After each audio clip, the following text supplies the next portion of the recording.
네, 안녕하십니까. 아이판스 다이얼로그의 국립외교원 외교안보 연구소장 이문입니다. 오늘은 국내외 관심을 집중시켰던 지난 11월 5일 미국 대선 결과를 놓고 우리 국립외교원의 가장 전문가이신 민정훈 교수님을 모시고 여러 가지 얘기를 나눠보겠습니다. 민 교수님 안녕하십니까? 네, 안녕하십니까? 자, 이제 많은 전망들이 있었고 또 예측들이 있었는데 일단 결과는 트럼프 전 대통령께서 아주 낙승을 거두셨습니다. 선거의 결과, 그다음에 그 원인에 대해서 한번 좀 정리를 한번 해주시죠. 그렇죠. 민주당의 해리스 부통령하고 공화당의 트럼프 전 대통령하고 정말 치열하게 경쟁을 하지 않았습니까? 그래서 역대급 그러한 그 장시간에 걸친 개표가 이루어질 것이다 이렇게 예상이 됐었는데 막상 뚜껑을 열고 보니까 굉장히 싱겁게 끝났지 않습니까? 그래서 그걸 보고서 저도 이제 그 개표 방송을 하면서 굉장히 좀 놀랐던 그런 기억이 있습니다. 아무래도 트럼프 전 대통령이 이번에 낙승을 거둘 수 있었던 것은 주요 경합지 7개에서 승리를 거둔 게 가장 중요한 동력이 아니었나 생각을 하고 있고요. 트럼프 후보가 7개 경합주에서 승리를 할 수 있었던 것은 가장 중요한 요인은 지지층의 결집에 성공했다는 걸 이렇게 생각을 하고 있습니다. 미국이 정치적 양극화가 워낙 심하기 때문에 그리고 양당제잖아요. 양당제이기 때문에 민주당, 공화당 그 두 정당만 대선 승리 가능성이 있는데 그렇기 때문에 어느 정당 대선 후보가 지지층을 결집해서 동원하느냐 이게 가장 중요한 선거 승리의 포인트인데요. 이번에는 민주당보다는 공화당 측의 지지층이 더 결집을 했고 동원이 됐다 이렇게 좀 생각을 하고 있습니다. 아무래도 그렇게 공화당이 보다 더 민주당보다 지지층이 결집하고 동원된 이유에는 두 가지 요인이 있다고 보는데요. 첫 번째는 그 중요한 판세입니다. 판세인데요. 이 판세 부분이 뭐라고 얘기할 수 있냐면 트럼프 전 대통령 같은 경우에는 이번 대선 캠페인의 프레임으로 바이든 행정부의 실정을 부각시키는 거였어요. 미국의 경제 지표들이 굉장히 좋지 않습니까? 아무래도 실업률도 낮고 성장률도 좋고 그래서 미국 혼자 잘 나가고 있다 이런 평가도 듣고 있지만 미국에 진짜 가보시면 이 생필품이라든지 또 여타 월세라든지 금리라든지 워낙 높아졌기 때문에 또 서민들의 삶이 정말 팍팍합니다. 그렇기 때문에 이 장바구니 물가가 워낙 높기 때문에 유권자들이 굉장히 미국 내 경제 상황에 대해서 실망하고 분노하는 이런 분위기가 만연해 있었고 그러한 그 실망과 분노의 분위기가 아무래도 현 정부인 바이든 행정부에 대한 어떤 비난이라든지 또 아무래도 공격으로 이어질 수가 있거든요. 그러니까 부정적인 평가가 될 수밖에 없겠죠. 그렇기 때문에 여당 후보인 해리스 후보는 아무래도 이번 판세가 불리하게 시작됐다고 생각을 하고 있고 그 부분을 잘 공략한 것이 트럼프 전 대통령이죠. 그래서 미국 내 어려운 경제 상황 여기에다가 혼란스러운 남북 국경 문제, 이민 문제를 부각시키면서 범죄 안전, 경제 범죄 안전 부분에서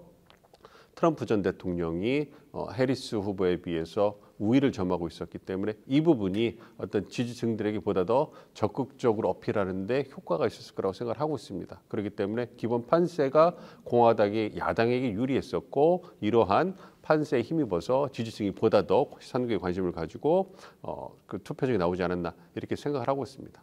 이런 판세와 더불어서 중요했던 게 두 번째가 어떤 후보의 특성이거든요. 우리가 카리스마라고 얘기를 하잖아요. 이 카리스마 측면에서 트럼프를 해리스가 못 쫓아왔다. 그래서 일각에서는 어쨌든 바이든 대통령이 중도에 낙마를 하고 해리스 후보를 지지해서 민주당 대선 후보가 됐잖아요. 그렇기 때문에 지지층을 결집시키는 것이 과연 가능할 것인가? 이 부분에 대해서 의구심이 많았어요. 왜냐하면 해리스라는 인물이 바이든 행정부의 부통령이라는 걸 알고 있지만 그렇게 알려지지 않은 정치적 인물이었기 때문에 과연 해리스가 민주당 지지층을 결집하는데 성공할 것이냐. 이 부분에서 의구심이 있었습니다. 다행히 민주당 측면에서는 해리스 후보가 열심히 하고 그래도 긍정적인 모습을 많이 보여줘가지고 어느 정도는 지지층 결집에 성공했다고 생각하지만 막판에 어떤 지지층을 공화당만큼 끌어들이는 데는 어려움을 겪지 않았나 생각합니다. 그래서 전통적인 흑인이라든지 히스패닉 유권자들이 좀 이탈을 했고요. 그 출구조사 결과를 보면 히스패닉 유권자 같은 경우에는 4년 전에 비교해서 한 14% 정도가 트럼프 전 대통령을 더 지지를 했어요. 그러니까 경합주에서 특히 러스트벨트라고 하는 위스콘신, 미시건, 펜실베니아에서 0.8%, 1.2%, 1.8%이 정도 2% 내외로 트럼프 전 대통령이 승리했거든요. 그러니까 이 경합주에서 만약에 흑인이나 히스패닉 인구들의 이탈이 정말로 부각이 됐다면 그렇다면 해리스 후보가 이기기 어려웠던 부분이죠. 그렇기 때문에 이러한 부분을 좀 더 그 판세를 극복하기 위해서 해리스 후보가 보다 더 카리스마 있는 리더십을 보여줬으면 하는 이런 부분이 있었는데 그 부분에 좀 있어서 좀 아쉬운 부분이 있습니다. 반면에 생각해 보면 어쨌든 양극화가 심화돼 있으니까 어느 후보가 나와도 지지층 결집에 성공할 수 있다. 이렇게 가정할 수 있는데 어떤 미국 유권자들이 그렇게 호락호락하지 않다. 이런 부분을 이번 해리스 후보 지지가 좀 감소된 부분을 통해서 우리가 확인할 수 있지 않았나 이렇게 생각합니다.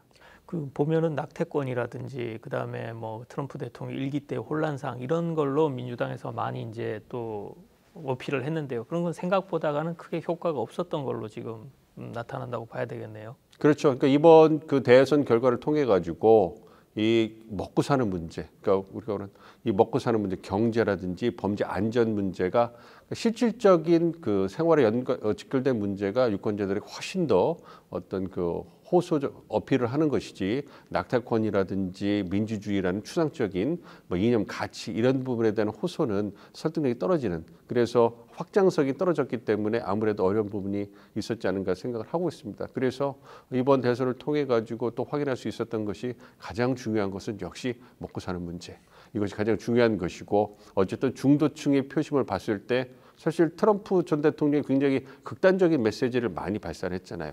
그래서 불법 이민자들이 개와 고양이를 잡아먹는다. 그리고 여타 뭐 리즈 체니 같은 어떤 그 딕 체니의 예전 그 공화당 부통령의 딸인데 해리스 후보랑 같이 다니니까 어떤 그 9개 총열 앞에 세워서 총을 발사하면 어떻게 될까 이런 정말 극단적인 메시지를 그 발산하면서 눈살을 찌푸리게 했는데 이것이 결과적으로 보면 지지층을 결집하는 데는 도움이 됐고 부당파나 부동층의 표심을 움직이는 데는 영향을 못 미친 거예요. 왜냐하면 그분들은 그보다 더 자기한테 중요하다고 생각하는 경제 문제를 보고서 트럼프 후보한테 결과적으로는 표를 더 던졌기 때문에 이런 걸 본다면 참 안타까운 부분인 거죠. 어쨌든 이런 갈라치기가 선거 공학적 결과적인 측면에서는 작동을 한 것이니까요.